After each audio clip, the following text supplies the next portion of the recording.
आई, किती सुरेख गोष्ट सांगितली आहे ग आपल्या श्रीकृष्णानं. ऐक, तो म्हणतो कर्म करायचं, पण त्याचं फळ काय असेल याचा विचार करत बसायचा नाही. म्हणजे काय, तर तर आपल्या हातात जे कुठलंही काम असेल ना, ते अगदी मन लावून करायचं. जसा आपला इठोबा दिसतो तसं कामात झोकून द्यायचं. पण पण त्याचं फळ काय होईल यावर विचार करून हातपाय थांबवायचे नाही.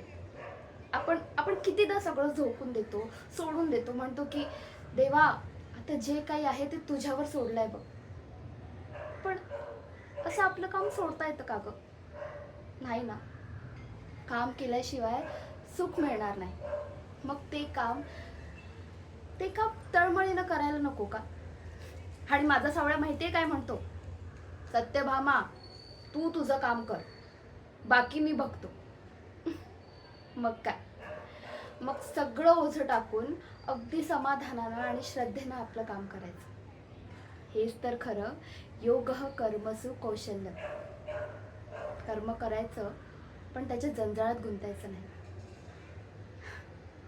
किती मोठं वचन आहे ना हे. जीवनाचं खरं सार आहे. हो ना आई?